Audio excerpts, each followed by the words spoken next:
দেশের মানুষের এখন তো চয়েস কি, আমরা তামিলকে ফলো করি, মালায়ালামকে ফলো করি, আর আমরা চিন্তা করি যে আমরা এটা কেন বানাইতে পারবো না। কিন্তু আমি আপনাদেরকে বলতে চাই, আমাদের দেশে এমন এমন অনেক নির্মাতা আছে, অনেক ইয়াং এজ, এই ওর থেকেও কম এজের অনেকে আছে, যারা কিনা আর একটা ইন্টারন্যাশনাল মানের সিনেমা বলেন, নাটক বলেন, বানানোর ক্ষমতা রাখে। কিন্তু আপনাদের সবাইকে হচ্ছে তাদেরকে অ্যাপ্রিসিয়েট করতে হবে, যদি অ্যাপ্রিসিয়েট না করি তাহলে কখনোই হবে না।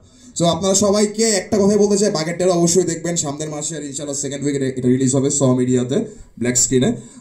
তো আপনারা কিন্তু অবশ্যই কাজটা দেখবেন, মানে দেখে আমি যে মুখ দিয়ে কথাগুলো বলতেছি না যে সত্যি নাকি মিথ্যা, এটা আপনারা তখনই প্রমাণ পাবেন। প্লিজ আপনারা সবাই দেখবেন, and thank you so much. যারা যারা আমার পরিচিত মানুষজন, ভালোবাসার মানুষজন যারা যারা আসছেন, থ্যাংক ইউ। আপনাদের সবার জন্য দোয়া। আর ম্যাজিশিয়ানদেরকে বলতে চাই, আপনাদেরকে একটা স্যালিউট আমি দিতে চাই প্লিজ, যে আপনারা এরকম একটা প্রোগ্রাম আয়োজন করছেন যেটার নাম হচ্ছে বিয়ন্ড ম্যাজিক 2। আমি আশা করব বিয়ন্ড ম্যাজিক 3তেও আমি থাকবো, because I love it man.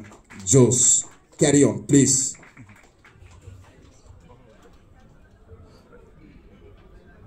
তালি বাজতে থাকবে। এই মোমেন্টে আপনারা তালি বাজাতে ভুলে গেছেন। এটা বিয়ন্ড ম্যাজিক 1 খুব রিস্ক নিয়ে করছিলাম।